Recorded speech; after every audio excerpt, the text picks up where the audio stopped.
Welcome to the Your Message Received podcast. And now, taking your message to the finish line, your host, John Duffin. Hey folks, John Duffin here with Duffin Media. Welcome back to another episode of Your Message Received. Your Message Received is the place, the home, the platform, all that stuff to help you find your most true, most authentic business voice. Heck, your most authentic voice.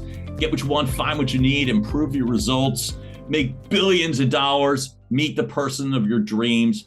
We're still working on those last two. Can't quite guarantee those yet. But in the meantime, we love the fact you keep watching and listening on everywhere that you get your podcast.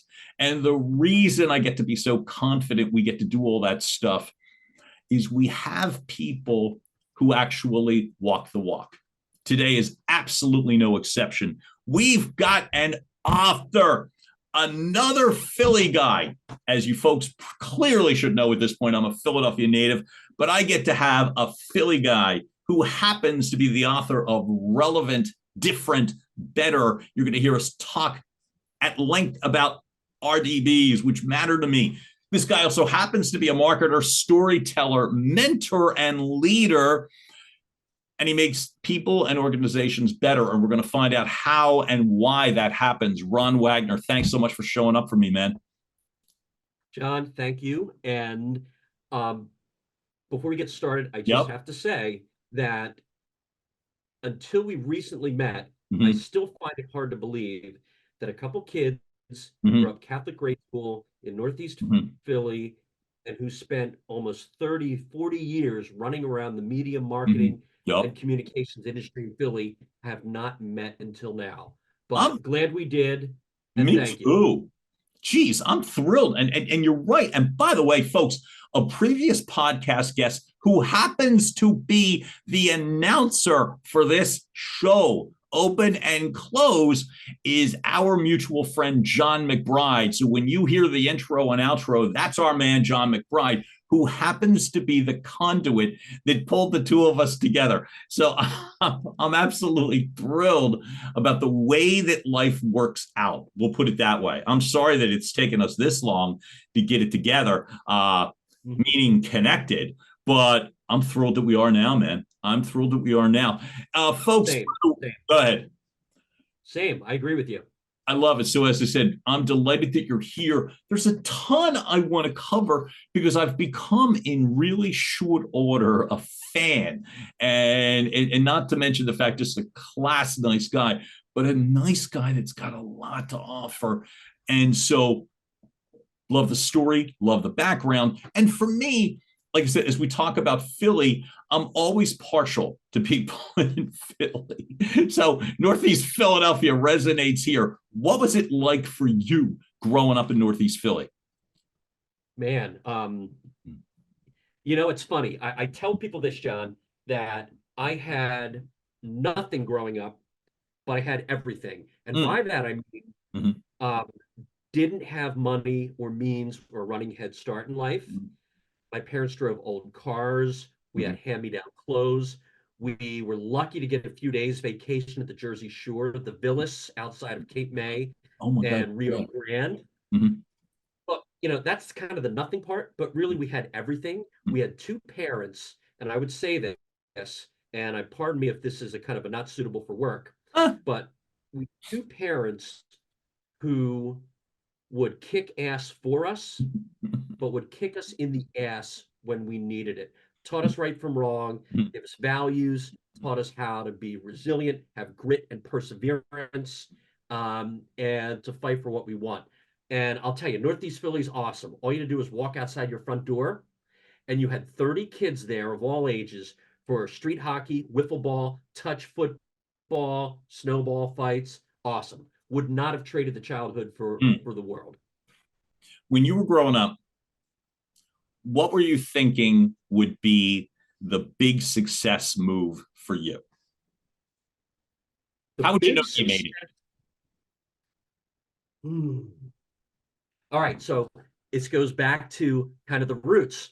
So we would spend summers at the Jersey Shore. We, meaning kind of my high school and college buddies. We couldn't wait on Friday to head down to Wildwood, at a big shore house, 17, 18, 19 years old. So we'd go down Route 73 from the Tacony-Palmyra Bridge, and I'd see all these great buildings that were popping up, office buildings with kind of the mirrored glass on the outside. Mm-hmm. And this is kind of the mid to late 80s. And the show Family Ties was on, and people always called me Alex P. Keaton. And, I love this. and I just said, I'm going to work in one of those buildings, Mm-hmm. and I want to be a corporate professional. I want an office. I want to be that kind of person. So the made it for me Mm-hmm. was eventually working in one of those buildings, as crazy as that sounds, regardless of where I'd reached yet in my career. But I felt I made it when I was working in a corporate office setting Mm-hmm. in a multi-campus. I think that's beautiful. So this whole deal, everything that we tend to do here, we talk about the art to authenticity. And I love the fact, by the way, Family Ties was one of my all-time favorite shows. So Alex P. Keaton and Mallory and the rest of I'm a massive fan. But I love that Good. part. I asked the question because I remember for myself sitting on the steps in Northeast Philadelphia. And folks, I know there's a lot of people that don't live in Philadelphia. I promise you, we're just not going to stay on memory lane here. But I remember that I asked the question because I can remember for me, I don't know, mine were, I'm going to say, not necessarily delusional, like marks of success, but they weren't really grounded in anything more than dreams. And I really love the fact that you manifested something that was specific. So, folks, as Ron has said, he's a marketer amongst a lot of other things. Talk to me about that first opportunity that you got after, like I said again, like making your mark and then winding up in an office. Yeah, I didn't have parents that went to college. Right. So when I'm graduating college, Mm-hmm.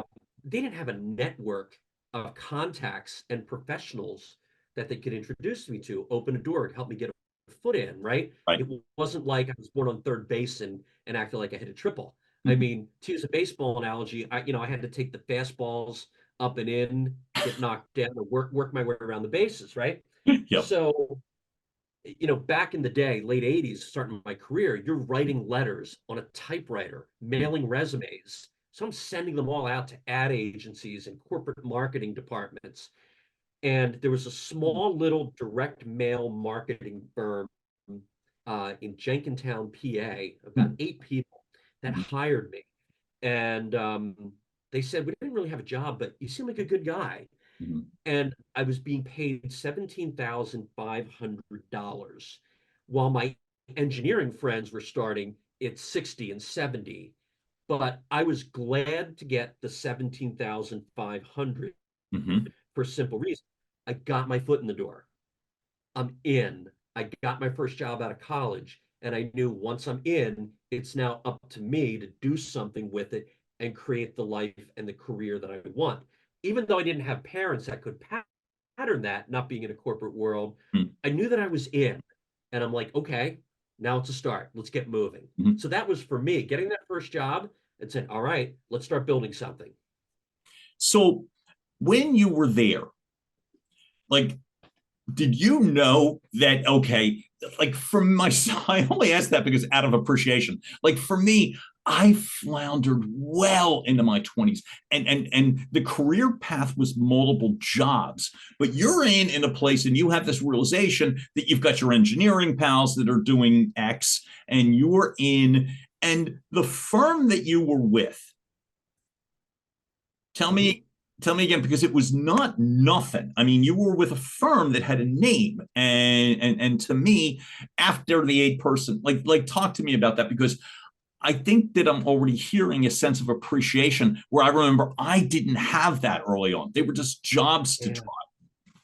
Yeah. So the firm that I was with, I got to take a few steps backwards. Yeah. You talk about that growing up Right. kind of very modestly Mm-hmm. and opening your own doors. Mm-hmm. Well, when I was in college, I didn't really get those bright, shiny internships in New York City, Mm-hmm. but I knew of a pretty big corporation that was within the GM world Yup. near my house. And I wrote letters. They just started an advertising and PR department. Mhm. And they brought me, I said, would you consider taking me on for the summer, paying me so I can get experience? Mhm. And they did. So I created my own internship. So, fast forward, I had that job out of college at this small little direct marketing firm. Right. But then 6 months in, that GM company, GMAC Financial Mhm. Services, Yup. I get a phone call saying a job opened up. You were here last summer. Mhm. Would you want to be interviewed for that? And it was in a 3-building, shiny office park with those kind of mirrored windows. And I'm like, I'm in. I'm Alex P. Keaton. So thankfully, I was interviewed and got the job. So to me, that was the getting that internship Mhm. helped create kind of that little marketing firm role out of college, Mhm. but then springboarded me back into that corporate environment that I was really hungering for as a teenager and a young 20 something.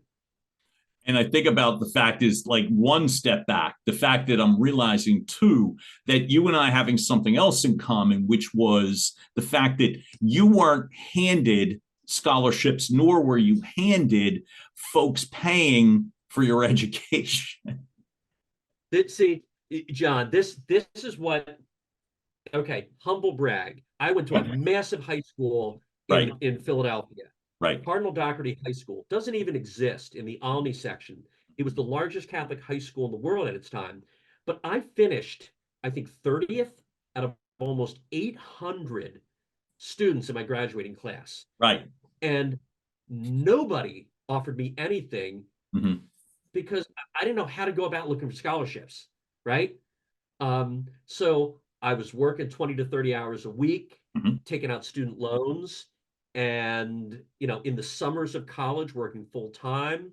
So, I was funding what I needed to buy the pizza and the beer in college. Yep. I was funding what I needed to put clothes on layaway back then, Right. and putting the money aside to pay for gas and pay back student loans.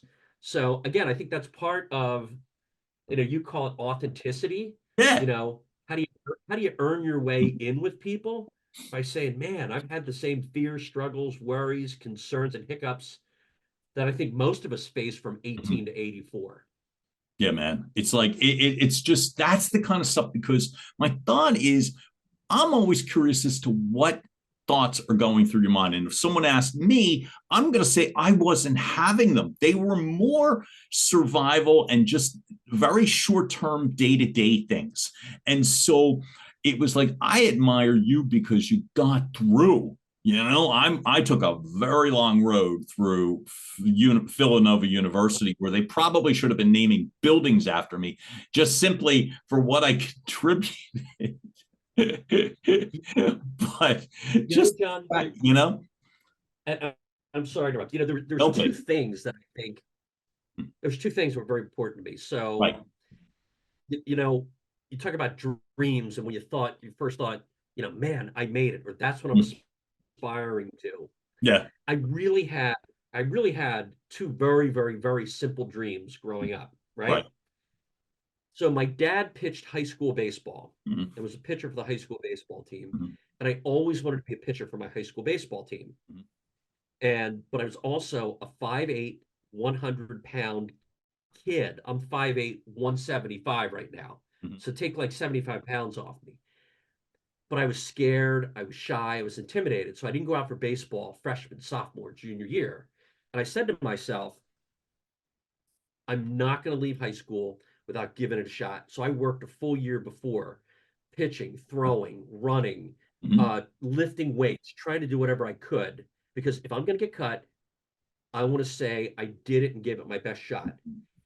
Ended up making the team, ended up working my way up to being one of the top pitchers on the team, replacing kids who were on the team the year before. So two things. Doing that, realized you got to face your fears, Mhm. that it's the worst thing that can happen if you go for what you want, they say no, right? You can handle that. Mhm. So that opened up a world of confidence for me. The second dream that I had, I wanted to get married young. I wanted to have a family. I wanted to be a good husband and father. And the career happened while I was doing that. The career happened where I was working, Right. and the more I worked, the better I got at my career, Mhm. the better I was able to provide for the family. I didn't have a dream of going to New York, Chicago, LA. Mhm. Work was something if I was great at that helped me achieve the second dream of home, family, kids, and a good life. See, I think that's really impressive because Not sometimes, easily, though. Wasn't easy. oh no, no, no, no, just that you did it. So, folks, one of the things, like all of this, is that everyone's path is different, but there was a lot there as you grabbed the job, and now you're a dad and a family man and married, and it's like, what's it like for you? Because I don't know if you're unusual. I'm just going to say, as someone who's never been married, I'm curious. You knew you wanted to get married at an early age, and it just happened to work out, right? I'm just it because I'm a complete softie, and I'm just curious. How did that work out for you? Talk to me about in terms of Um, meeting your wife, and you know what I mean, and how that all rolled. Stumbled across just a very petite, cute young lady at work. And I didn't date a ton in high school and college. Again, I was kind of shy, self-conscious, but I just met someone and it just clicked. And you knew within a couple days or weeks that that's the person that shares the values. Hmm. I'd like to say there was a great love story and great romance, but you just met someone who was good, Hmm. and it just felt right. And the irony, though, John, Yeah. is as you grow in a family and you have the kids, Right. you want to be present, you want to be there. And the thing that kind of tore me up early on, having a couple kids before 30, was work hard, work hard, work Hmm. hard to be a good family man, but while you're working hard, you're not always emotionally present Hmm. for them. And then you start growing in your career and you take on more responsibility, and then you're kind of figuring out your style and you're fumbling and you're making mistakes as you start hiring staff, Right. and you don't know what you're doing. You don't know what you're doing as a father. You're Hmm. figuring it out. You don't know what you're doing as a boss, Hmm. and you're figuring it out. And man, did I make mistakes, brutal mistakes along the way that you just stumble, recover, and learn from. You referenced that in the book, and I love that in terms of that sense of, and you just said it a few minutes ago, so I'll tie the two together, which is that sense of the way that your parents, the way that you pictured them, kicked your butt and kicked butt, I think is exactly how it was phrased in the book. And also that sense of now you navigating and not feeling as smooth. Did it give you a greater appreciation for your upbringing, or were you resenting that, or what was that like as you're trying to navigate, like I said, in high seas, and you know what I mean, with not being there for your kids and thinking about the foundation? Yeah, there was no, I watched my father Mm-hmm. kind of toil at a mid-level white-collar job for the city of Philadelphia, low Right. pay, Mm-hmm. going into the city every day, hating it, but it had good benefits for the family. I Mm-hmm. watched them cut grass with his father-in-law on weekends to earn more money to help pay for Catholic school. I Mm-hmm. watched him for 6 years study to get an associate's degree so he could start selling real estate to help the family Wow. make more Okay. money. Mm-hmm. I watched my mother go out and I think not telling my father, get a job to help make more money for the family. So I just knew early on, if you want something, you work for it. It's not handed to you. Mm-hmm. You pull up on the boots and you go after it. Mm-hmm. So do I resent not having, the running head start in life? Well, Mm-hmm. in terms of money, no, I didn't have that. But I had it with great patterning Mm-hmm. and great examples. No, not at all. I wouldn't change anything. But Mm-hmm. John, as you know, growing up in the city where you did, Yeah, you didn't know you didn't have anything. You just knew it was a great childhood. So now absolutely. I don't have any. And I frankly, I love telling the story because I think it's a great story that others need to hear, that you don't need to be gifted things in life to create something good for yourself. I love all of that. I'm thinking too, as you're navigating in now, I'm comparing it to you as a dad. As you were navigating through. Now, look, you're at this point now doing the chronological path. It's like you're now navigating in a career. It's the late 90s. You got kids, you got crew that you're hiring. So that it's like, what was easier for you, navigating your staff at work or navigating the kids? What was more fulfilling, or did you feel challenged with both back then? I would think it was easier being a parent because it was something that, again, I had good parenting and good patterning. Right. That's a model for me.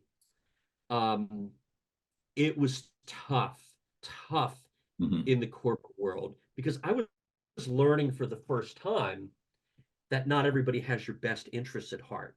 I was naively trusting a lot of the people around me. I was figuring out what a boss should do or what I thought a boss should do, and making tons of mistakes with my staff. I kind of had a good feel for the father stuff. Again, I could tell you stories of my failures early on with the kids, but really kind of navigating the career were things that were just so foreign to me. And there were a lot of stumblings and some lessons learned there for darn sure. Yeah, man. Yeah. Well, I love the fact, like, still the fact that everything about this is authenticity and resilience. And to me, so you're, like I said, finding your way, realizing that corporations don't have your best interests at heart. And this is coming from a guy that was with one for for over 26 years. And they were tough lessons for me to learn and continue to learn. But as you do the best you can, as the old cliche goes, with the information you have. What was happening? You refer to a time, and I remember this, and I'm jumping ahead, man, in terms of, I guess it was like, for me, I remember the ugliness in terms of like around 2007, 2008. And I can remember how frightened I was then. You talk about going through and feeling that sort of like fear and angst around that same time. What was happening for you in terms of that timeline? I had spent really the better part of the past 14, 15, 16 years within the GMAC Financial Services Organization, helping to really build this subsidiary marketing operation into something really powerful. At the time, I was reporting to the chief marketing officer, and we had about 60 people across the country in marketing. I had a staff of about 20 to 25 people in a call center in Michigan. I had marketing operations. I had marketers across the country. And then the financial crisis hits. And frankly, the housing market crashes in 2007. And over the next 18 months leading up to that crash of the Dow in the fall of 08, I did such a great job that I saw my 25-person like call center and marketing team and $10 million budget go to 0 and 0. That's how great of a job I did. It was the circumstance. And then you see marketing broken apart, and my dreams of kind of succeeding the CMO one day were just dashed. And I look around and I said, I got kids that are in their teens or approaching their teens. There's college coming. The market's tanking. Unemployment's rising. I was the sole earner and benefits provider. And I'm like, I was down. And I said, my God, what if I lose my job? And it just struck me then, John, that, okay, do I wallow in self-pity here? Or do I kind of turn the mirror on myself? And that's when I turned the mirror on myself and said, well, geez, I said, my whole career is is brand positioning, marketing, Yep. packaging, campaigns, Mhm. response generation. I have to be my own best brand that I need to plan, manage, market, and then have someone buy me. And I just took it upon myself during that time. It's time to really start aggressive with managing a brand and marketing it to create the future I wanted. That way I wouldn't be resigned to fate, but I could control the destiny. So it was scary as hell during Right. that time. Mhm. I had a wife that just said to me, I believe in you. You've never let us down. I believe in Mm. you. And it created that kind of looking at myself as a brand, created opportunities for me to create. I, I was in the arena for some critical jobs. Mhm. And I realized it was working, the brand marketing. And it just really set a blueprint for me that I share with others on how they should build and manage their brand. But yeah, scary times, Mhm. but it's like, do I let fate happen? Or do I go back to kind of my Tanner Boyle Bad News Bears profane, gritty self and make things happen? And I decided to do that. So Alex B. Keaton and Tanner Boyle. So your references are killer. And so I can literally feel them in the way you say. So I love that. So I remember that time. That was why it was so important to me. I can remember, like you had said at the beginning. The fact is, my whole deal was media marketing, broadcast ad sales, and all that stuff. And I can remember around that time, there was some big opulent holiday party. They've just started to resurrect that. Philadelphia Ad Club used to throw it every year. And it was Yep. almost a competition within themselves to find somewhere swankier and bigger and gaudier. And so it was right at that time. And I can remember they're having the party and they had it in some big cavernous blowout place. And it's all wildly ornately decorated. And there was nobody there. That's what I can remember. It was like you could hear the echoes of people speaking, and people spoke to each other like they do after some sort of a catastrophe or crisis. Like, are you okay? Are you okay? Are you good? And so I am grateful that I stayed, but I wasn't doing what you were doing, which is I find very admirable, which is making certain that your own brand is being, cultivated and nurtured and appreciated. I so admire the guts because I wasn't feeling bold. I was more of the hang on type, and I did, and You it know, and it worked. I yeah, want you look at that time, and I'm sorry to interrupt, right. John, Don't but be. I'm sorry. you hit on something interesting. Mhm. Like you go into the office each day Mhm. and you're wondering who is still there Mhm. and who's next. And when you take an organization that had Mhm. 1,000 people Mhm. and you're reducing it, back at that time, I would think that the culture of a company is Right. kind of a soft, shapeless, formless thing. Mhm. But then you realize when you don't have a culture Mhm. that is positive, where employees believe, where they feel like they belong, where they feel like they can become more of who they're meant to be. Mhm. If you don't have that, not only is it anti-growth, it can be destructive to growth. And that period taught me, it's my job. If I'm growing in leadership roles, I've got to create culture.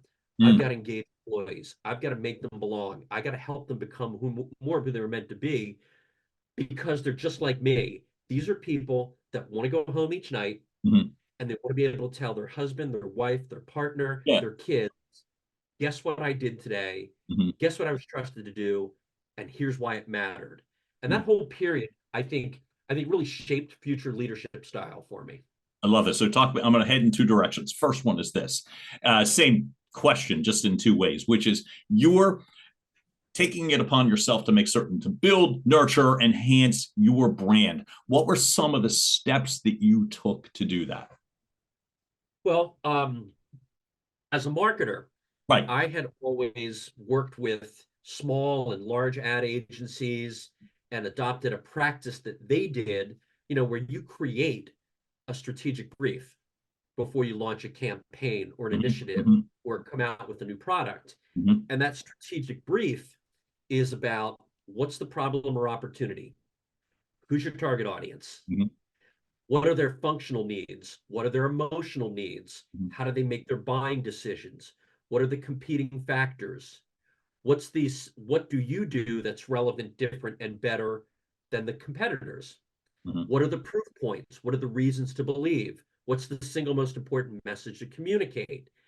And that all shapes your Mm-hmm. go-to-market messaging and positioning. Mm-hmm. But then it comes down to, how do you execute that? How do you do direct marketing? How do you do e-marketing? Mm-hmm. How do you do, these days, social strategy, content?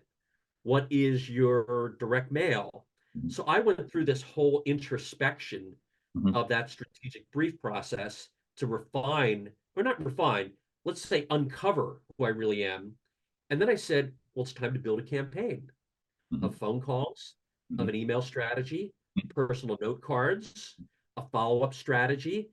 And that's how I went about it. I said, let's look at the same questions that I would challenge professionally in launching a campaign, challenge myself with them, and build a multimedia campaign. For this reason, multimedia, multi-touch. Mm-hmm. All advertising that I've learned from my very first class at Penn State was frequency and repetition leads to message retention. So you can't do Haley's Comet marketing. You've got to have repetitive and frequent marketing to stick with the executive search firms, to stick with the C-suite decision makers. Those are the things that I learned and adopted. And I think what was vital back then, LinkedIn was a newbie at that time. Right. And I didn't understand all about it in Mm-hmm. 2007 and 8-ish. Yeah. But I knew it was powerful. And I used that as a strong content strategy and launch platform for me. God, that's so cool. By the way, folks, if you're listening to this, you won't see what I'm doing. But if you're watching on YouTube, you'll notice multiple touch points. Sorry, that was the best. As I said, I am so impressed by this in the sense that my sister Maureen and my sister Denise were both in the ad space before me, and they were the gold standard. That my sister is out of it. My others, Maureen, is out of it by happy choice, but they're the gold standard. And my thing that I've said forever was, and still believe it, which is, if I'm ever half as good as they ever were, I would feel like I was like a rip-roaring success.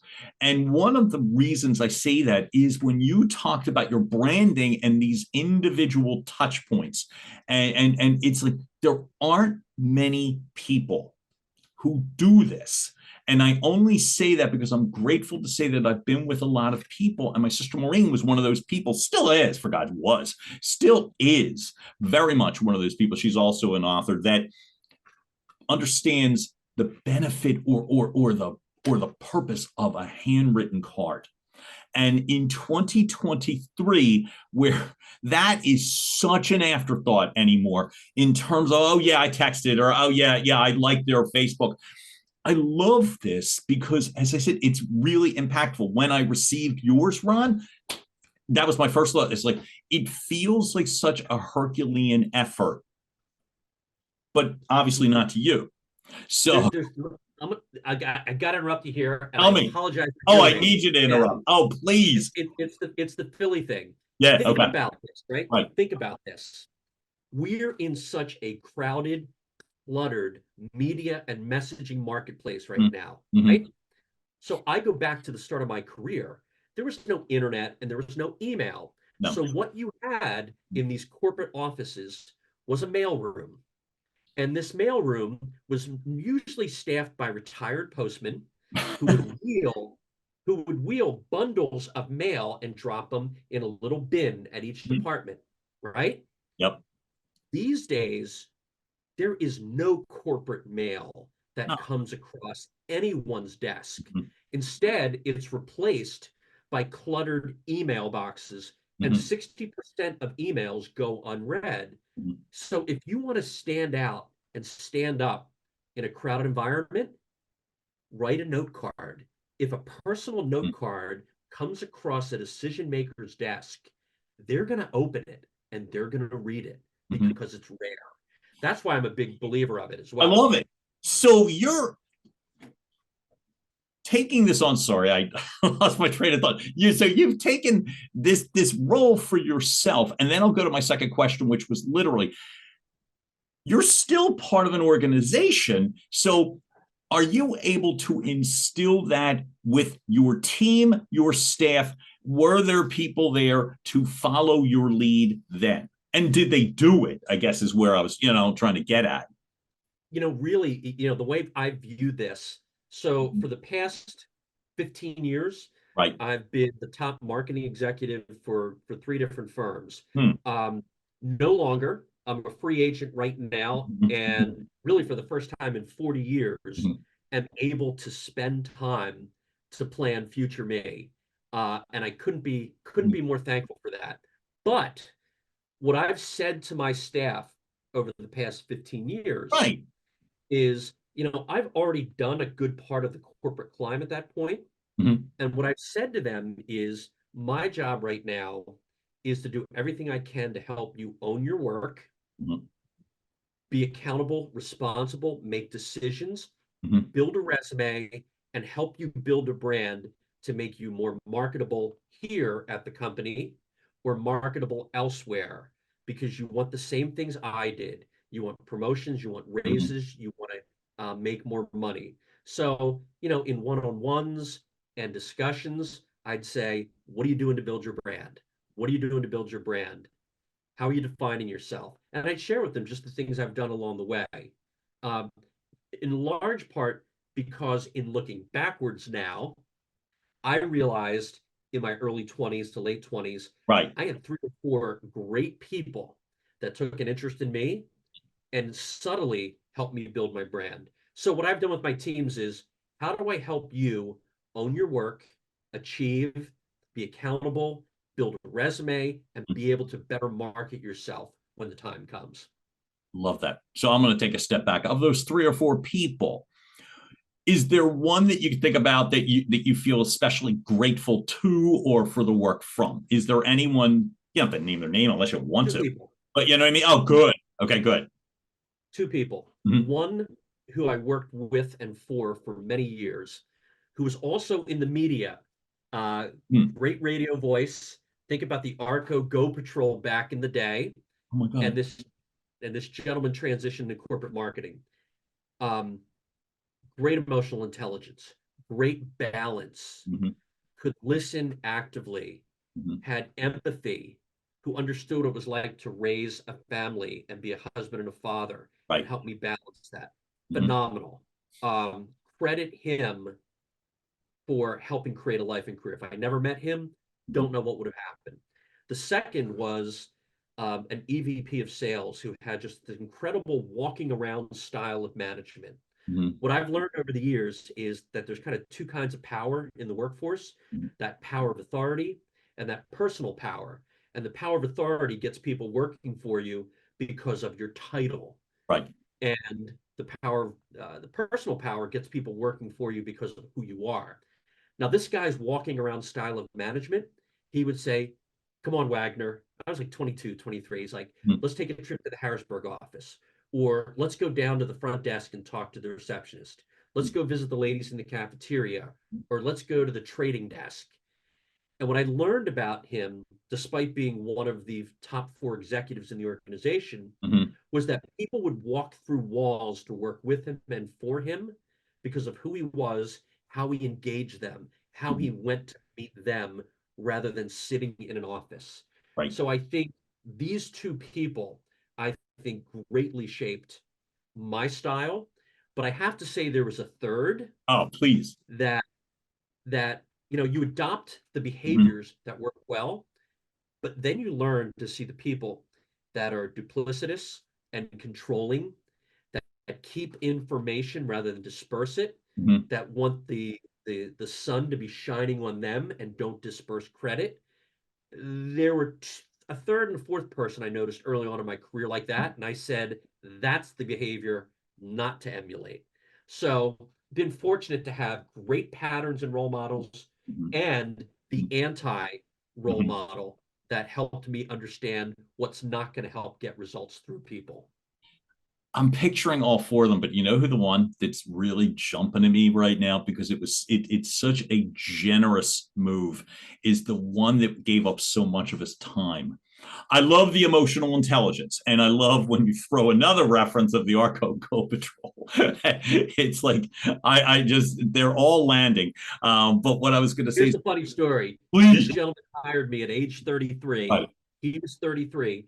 I was 22. And I said, "Oh my God, you're so-and-so from the Arco Go Mhm. Patrol." I said, "I listened to you on the radio when I was a kid."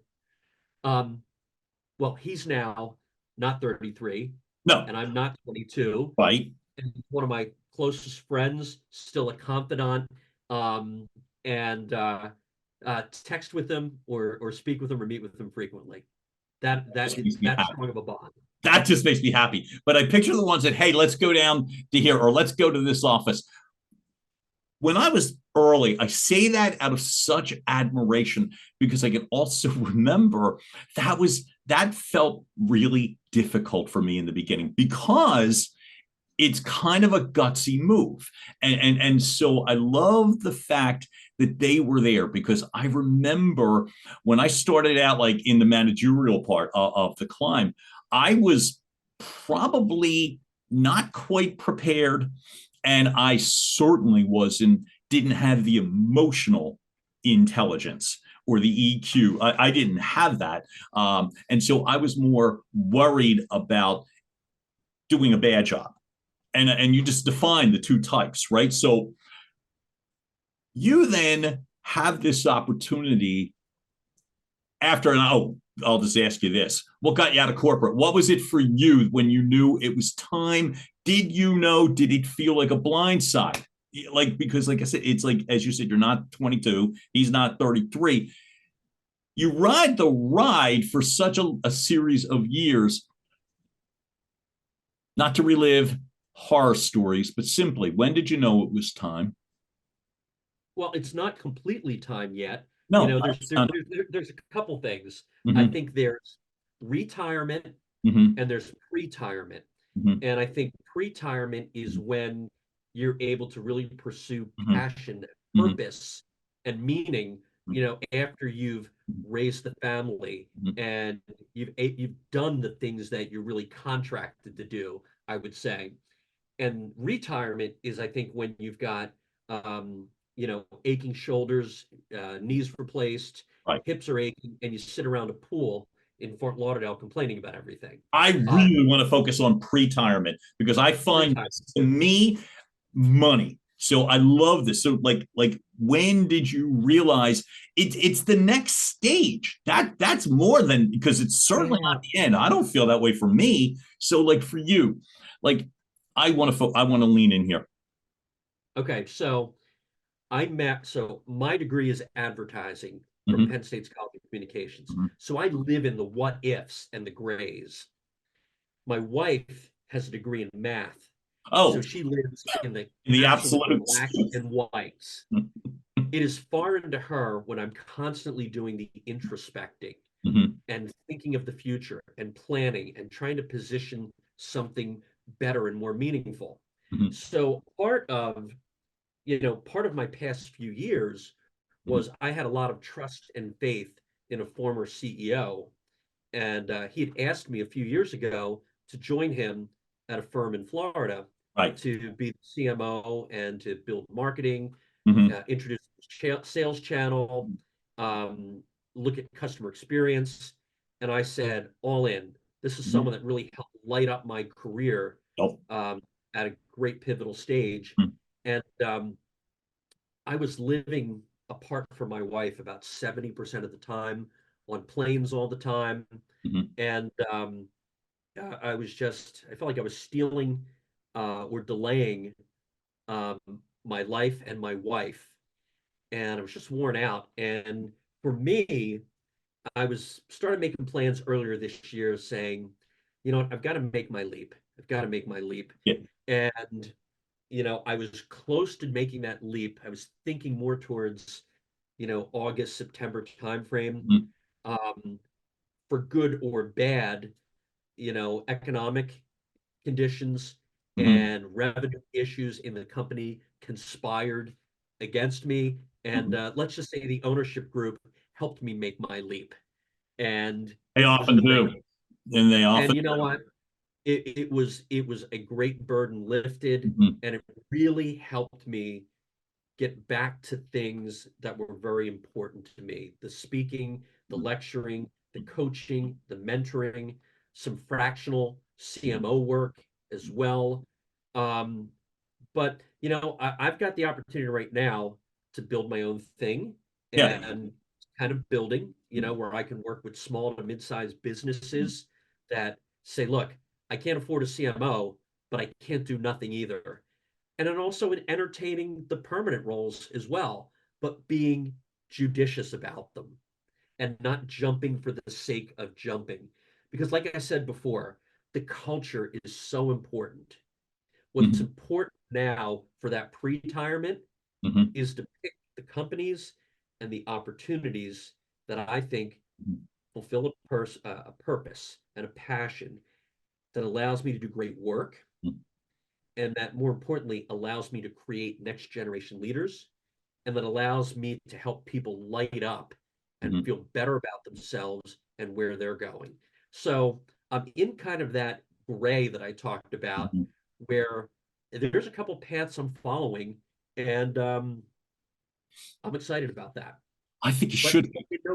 But in no rush. So what gave you the impetus, not just the impetus to do it, but the endurance to complete writing a book?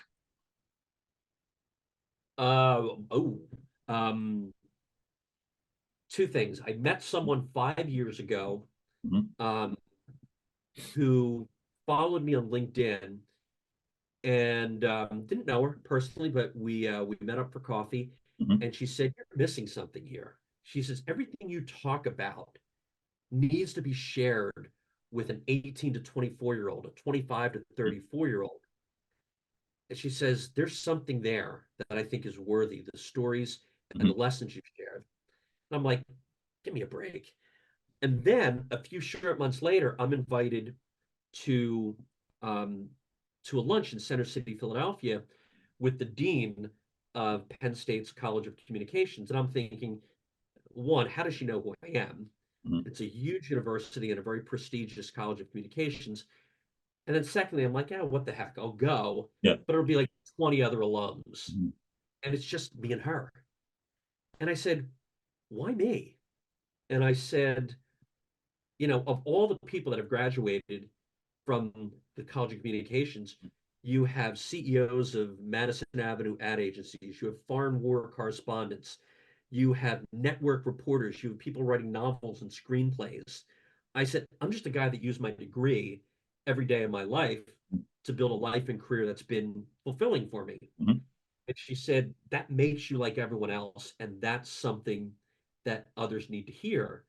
So then I went back to the other person that suggested, I'm like, well, heck, let me just compile all of these things I've written elsewhere, put them in chapters about personal development, professional development, leadership, life and career, and share them for a simple reason. Every time I engage a young audience, call it 18 to 24, through college, through community, they all have the same fears and struggles and worries and concerns that I did back then, except they don't talk about it now because they look around at social media and see everyone else is perfect and it's just them. So I felt the need to compile all this, not to make money, but say, here, if you're questioning what your life and career will become, look at it through the prism of a guy who's very decidedly middle class growing up, and look at the troubles he's faced, and here's what I've learned. So that's kind of what brought it all about. Sorry to be so long-winded in answering it, but it's like, I want to write a book and think arrogantly about it. It's like, there's kind of stories there that I think most people could relate to. So let me share them. So let's finish the thought, which is simply this, which is, so the concept is, and folks, by the way, you got to get the book. It's one of the coolest things that you've done, Ron, is to make it easily digestible. So it's short chapters, real tight, real concise. But what I was going to say is, I don't mean necessarily, picking your cover photo, but getting you finishing. That to me, because I feel like you talk to a myriad of people with some experience, pre-retirement, with a legit story to tell, but they're like, I'm going to. I'm throwing you a major shout out because you actually did. And so it's the finishing of the point. What got you to finish it? Because it is a lot of work. um, in anything in life, mm-hmm. the toughest thing to do in getting started is getting started. Mm-hmm. And I said, okay, what do I not know about? And I don't know about publishing. Mm-hmm. And I relied on some very trusted people that have mm-hmm. been through the process that were able to introduce me to some firms that were very good at it. Mm-hmm. And I said, I've got the content, Right. and I think I've got the structure. Mm-hmm. And they said, we'll pull you through. We have the process to follow. We will guide you. We'll meet with you on a weekly basis, and you will do what we say. So you may have the concept Mm-hmm. and the idea, but man, what you need is someone to help shape that for you mm-hmm. and pull you forward and keep you on task. Because look, I don't care who you are or Mm-hmm. what level you achieve in your career. Sometimes it's really darn tough to constantly be making decisions. And sometimes you just need someone to tell you, will you get up and take the trash out? Or a CEO to say, no, I need you to do this first. Mm-hmm. And this was a case where I didn't know what to do. I thought I had something that could work, and I needed someone to help me make decisions. So I trusted on some good friends, and I trusted in some good firms that I'd spoken with, and I trusted ultimately in one that had a tremendous process Mm-hmm. that made me feel confident that they knew what they were doing and could get me across that finish line. I love that. And excited enough that you would do the work too. So that to me, as I said, it speaks volumes. You said something earlier that to me is one of the most powerful things. It's twofold, but number one, which is talking about the younger audience that's made itself available to you, or that you've put yourself in a position to be able to do this. I can remember very clearly one of my dearest friends in the world, Karen Crane, who runs Crane Communications, and she's one of my all-time favorite people. And she also happens to be a Northeast Philly person. So this just seems right. And I remember just really clearly, like that sense of just making things happen. But she's the one that said to me, because I felt like my thought was, for myself personally, and a message that I'm conveying, that you're helping me convey, which is that younger people wouldn't pay attention to me. And she's like, that's not really the issue. It's that they have no other reference point. So worrying about who's going to like you or it has no bearing. But younger audiences, young professionals, those just jumping out of college or going through college or entering the workforce, have very few people that have these relatable skills. So I acknowledge you for that, because the fact is there's a critical need, because they're not speaking. You're saying they don't speak to people, they don't speak.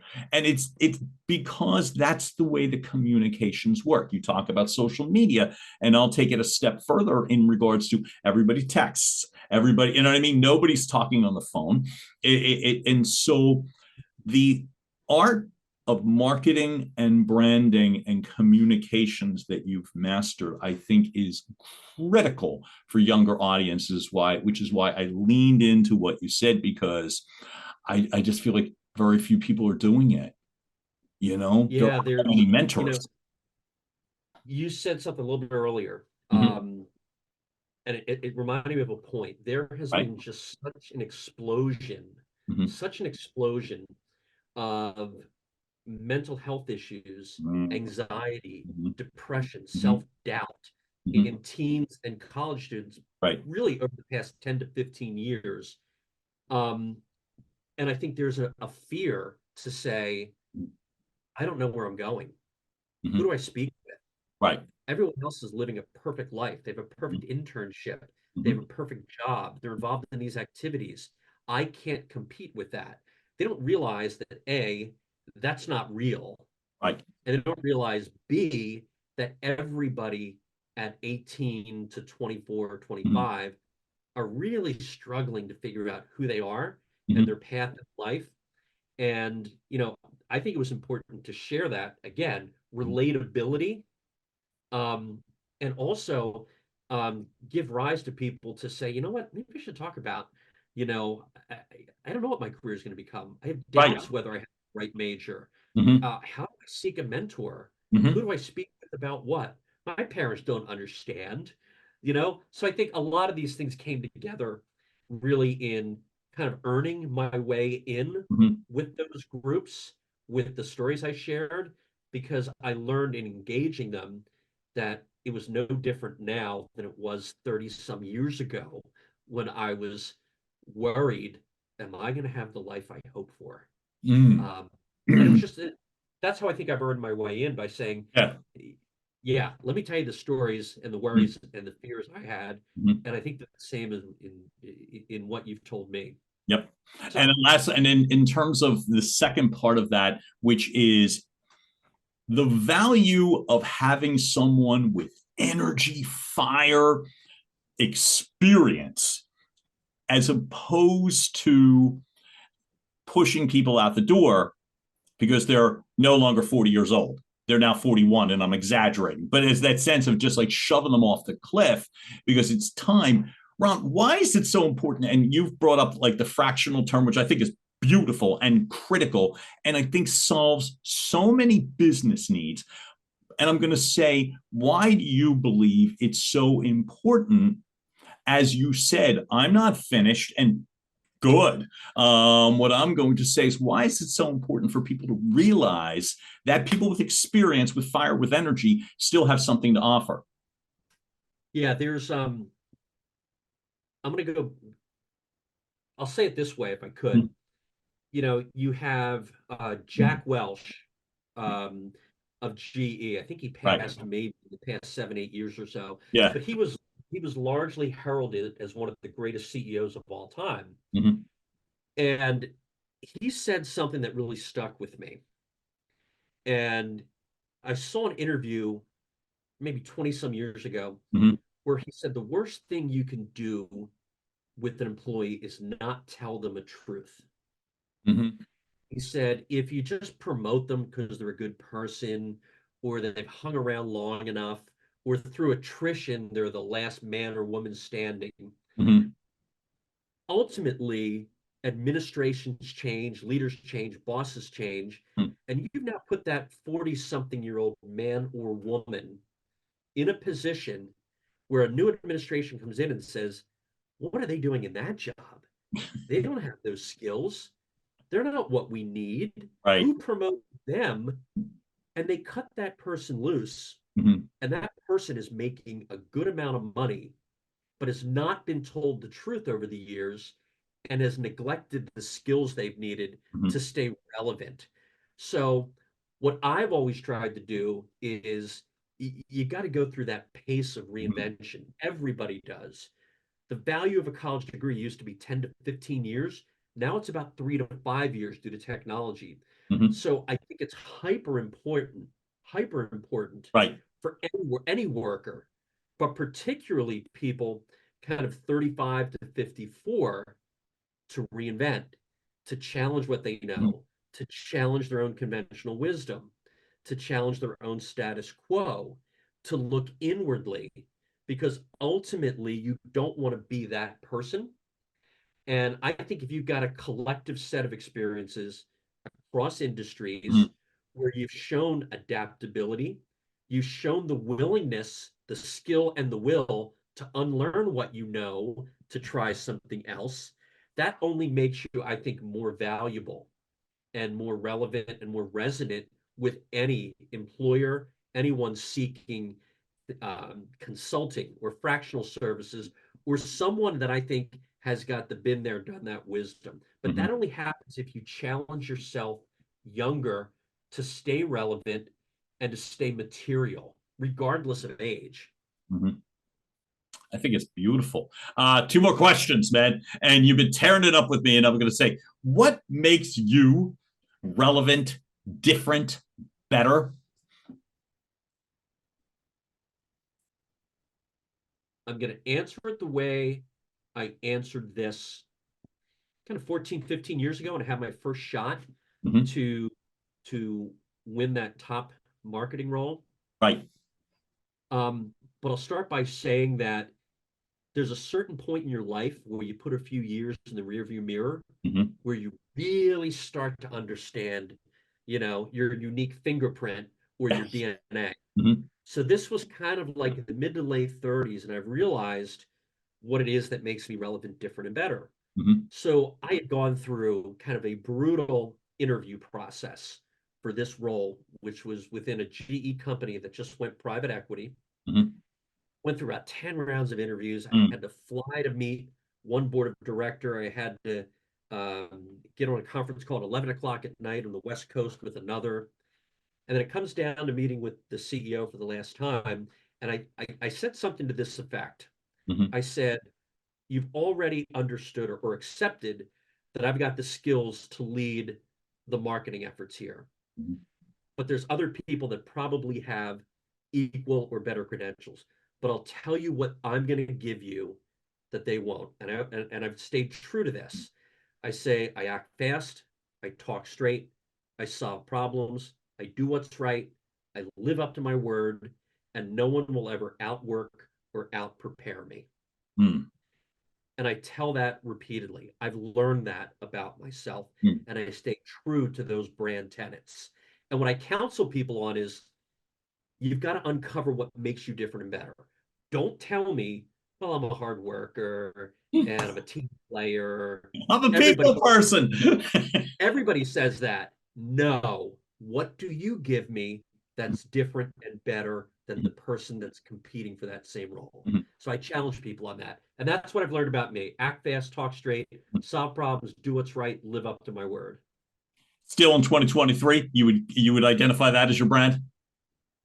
Approaching 100%. 2024, Well, John, I don't think your brand DNA changes. Great. But you distribute your brand differently to your mother-in-law, your children, your coworker, your boss. But your DNA stays the same. So yeah, I think those brand tenets still hold true to this day. That's such a relief to know. And as I said, especially the that fingerprint or that brand fingerprint, so to speak. You've answered this in a number of different ways through the interview, but I always want to know what makes you authentic.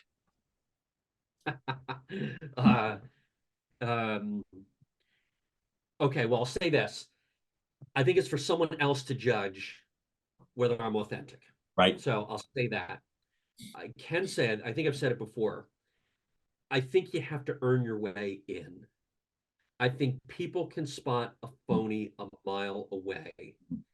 And I've always tried to be candid, firm, fair, be true to my opinion, say what I believe, be assertively diplomatic or diplomatically assertive, and show personal and professional courage.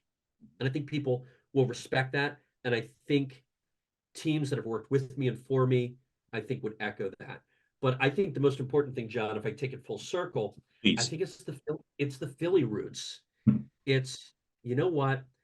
I'm authentic. If someone were to judge me as authentic, I think they would realize, again, not being born on third base and acting like I hit a triple. Mm-hmm. Had to earn my way around the bases and had to do it without a running head start in life. And if I had to put the mirror on myself, I'd say, I think that's what makes me authentic. Because I can understand others in that same position and talk to them about it and let them know that there is a path to a great life and career. Don't be fooled into thinking that you need that money and means to make that happen. I love it. In addition to buying the book, Relevant, Different, Better by this guy, how's the best way to find you? LinkedIn. Look me up on LinkedIn. I would love to say that I'm on Twitter and X, but I'm not. Mm-hmm. I'm certainly around the social channels, Facebook, Instagram, Mm-hmm. X, more for the career. But to me, professionally, LinkedIn is the perfect platform, I think, for most people to really build, manage, communicate, and connect with people. I love the fact that as we're heading into 2024, that you were an early purveyor of that landscape and that you remain so as well. I acknowledge you, Ron Wagner. I think this is extraordinary to me that we've gotten the chance to cross paths. And the last question would be, would you come back? 100% would come back, but I would only do so if you let me buy you a cheesesteak from Steve's Prince of Steaks. Oh my God! On Princeton Ave?